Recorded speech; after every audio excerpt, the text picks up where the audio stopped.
Você pode ser bonito, sabido, inteligente, o diabo está nem aí. O problema para ele é quando você começar a orar.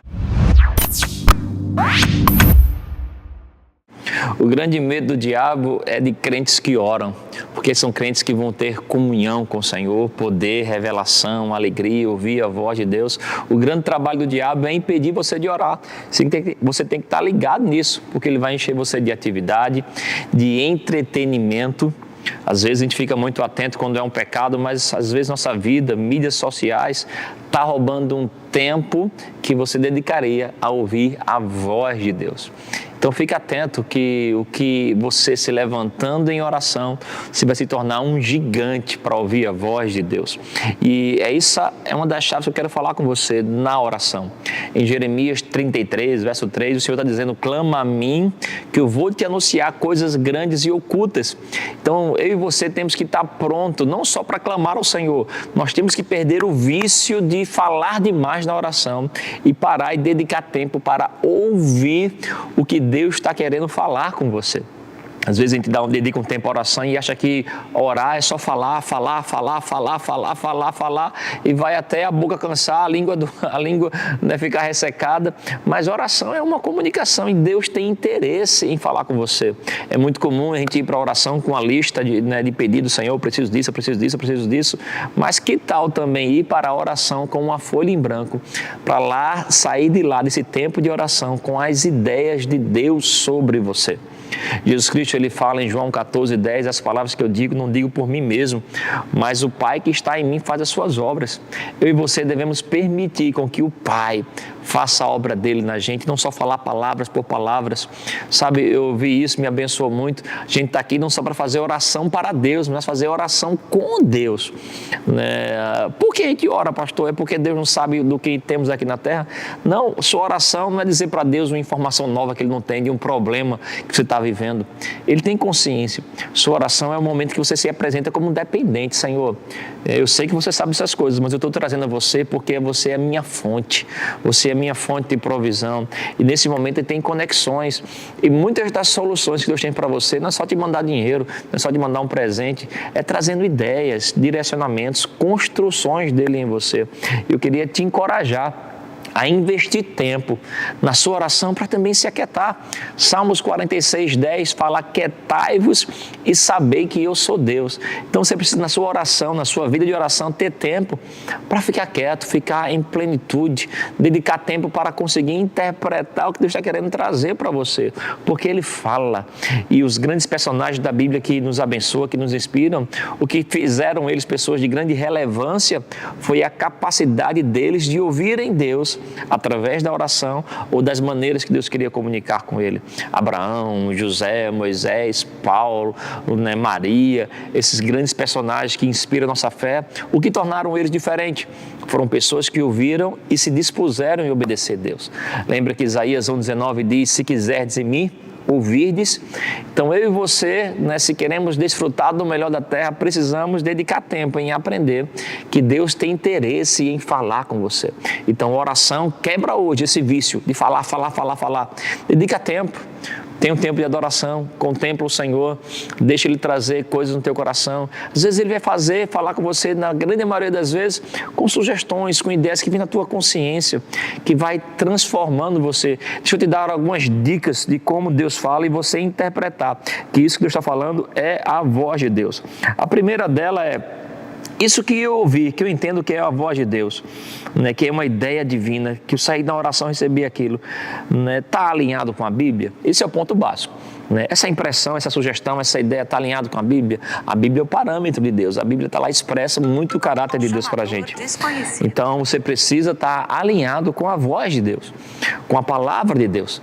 Você, para conhecer a voz, tem que primeiro conhecer a letra, porque Deus fala alinhado. Deus não vai falar com você só o que está lá, mas Ele vai falar com você coisas que estão alinhadas com o caráter dele que está lá. Você está me entendendo?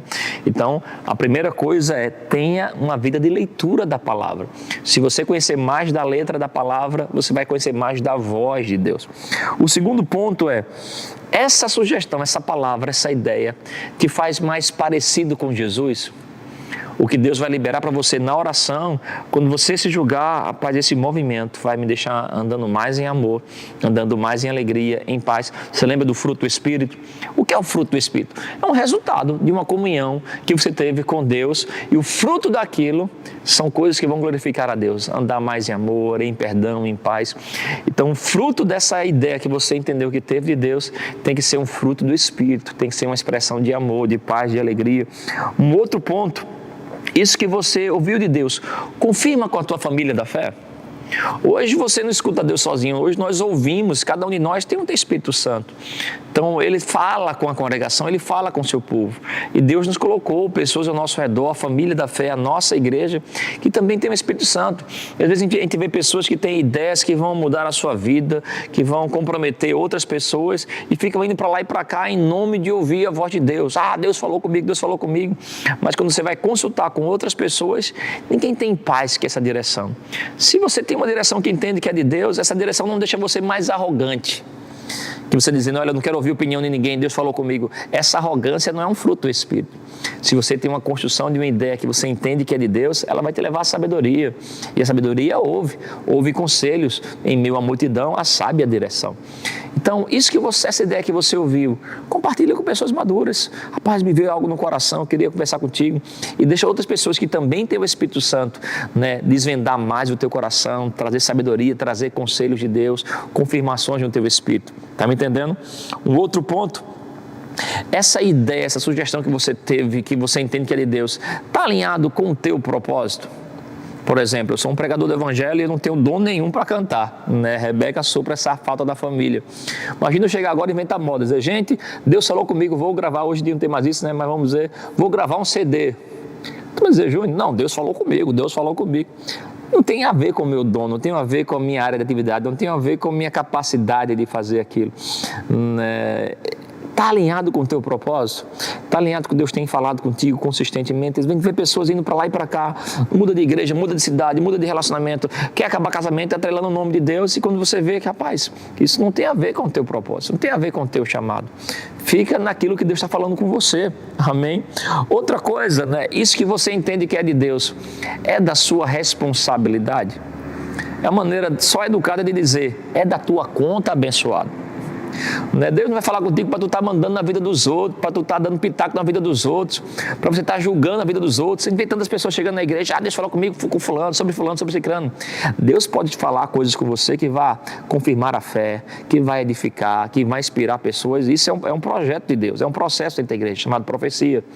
Mas Deus não fala com você para estar manipulando pessoas, mandando em pessoas, julgando pessoas. Então você tem que passar por esse filtro para entender se essa voz, se essa ideia que eu tive, que eu entendo que é de Deus, é da minha responsabilidade, é da minha conta, o que eu estou trazendo de contribuição com isso. Não sei se você está entendendo. O outro ponto é, isso que eu entendo que eu ouvi de Deus, está me deixando condenado ou inspirado? A voz de Deus inspira a fé. A voz de Deus não inspira condenação. Quando Deus está falando algo contigo, não é para te condenar, te rebaixar, diminuir a tua autoestima, mas é para te levantar, para mostrar que você é filho. Então, quando Deus fala de vida, Deus fala de fé. Amém? Uma outra coisa, isso está gerando paz em você. Não toma decisão, irmãos, que vai afetar, mudar a tua história de vida, afetar a tua família, sem ter paz. Salmos 85 fala sobre isso. Versículo 8 diz, escutarei o que Deus, o Senhor, disser, pois falará ao seu povo de paz. Deus, quando fala, Ele vai trazer uma paz. É uma convicção interna, rapaz, eu nem entendo muito aqui não, mas essa decisão, eu sinto uma forte convicção dentro de mim de paz, de alegria, de que existe um respaldo de Deus. Estou te dando algumas dicas aqui, é bom você assistir isso de novo, anotar isso aí, porque Deus está interessado em falar com você. E quando você estiver orando, não gasta tempo, investe tempo para se acalmar, se aquietar e ouvir. Porque uma grande fé vai vir quando você começar a ouvir a Deus. Então, na sua oração, invista tempo para ouvir a Deus e seja grandemente abençoado.